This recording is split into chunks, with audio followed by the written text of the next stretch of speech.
ఈ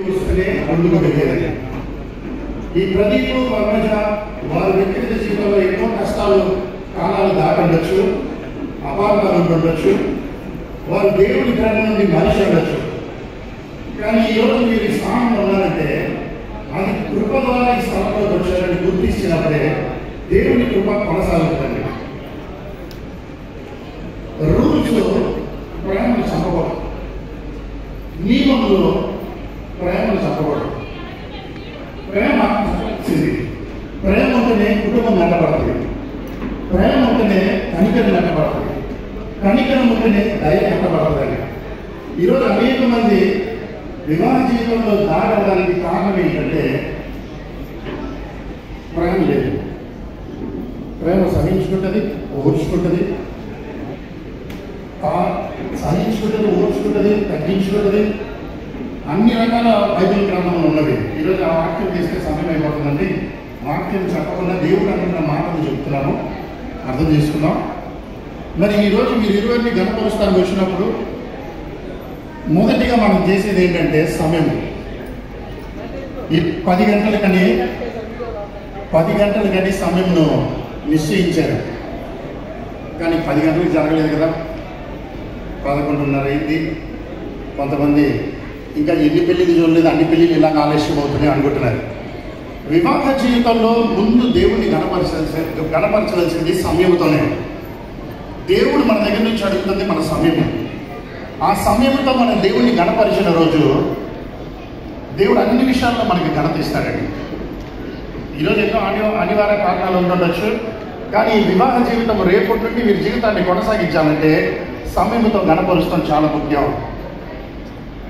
ప్రేమ అనేది బహుమానం కాదు, కానీ ప్రేమ అనేది బాధ్యత.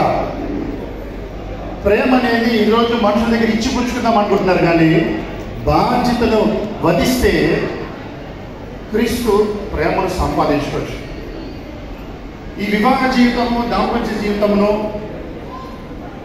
ప్రదీప్ వర్మజ మీరిరువరు సంతోషకరంగా ఉండాలంటే పౌలు చెప్పిన మాట అవుతుంది,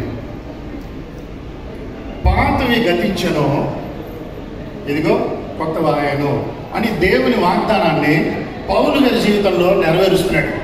సహోదరులారా, నేను ఇదివరకే పట్టుకున్నానని తలంచుకున్నట్లేదు, అయితే ఒకటి చేయించున్నాను, వెనుకున్న వాటిని మరచి ముందున్న వాటి కొరకు వేగిర పడుచున్నాను.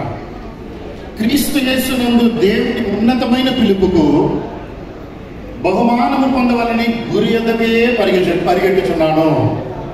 దేవుని ఉద్దేశం ఎప్పుడు కూడా ముందుంది, కానీ వెనకలేదు. సాతాను మీ జీవితంలో ఎన్నో దాడులు పెట్టుండొచ్చు.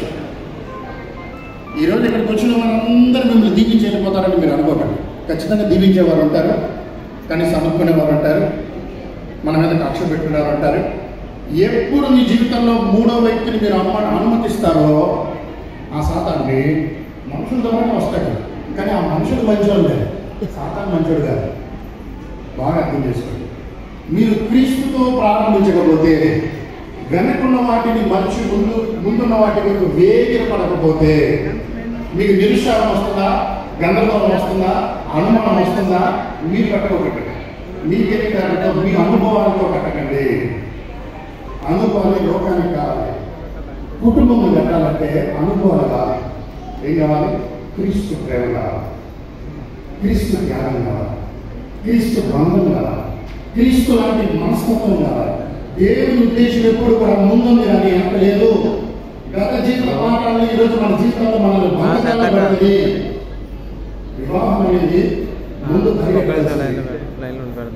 ఈరోజు మీ జీవితంలో దేవుని చిత్రంలో నడవడానికి, దేవుని సంకల్పంలో నడవడానికి ఆయన కృపను గుర్తించండి. వివాహం ద్వారా 3 విషయాలు మనం బైబిల్ గ్రంథంలో ఉన్న మాటలు చూసి ముగించుకున్నాం.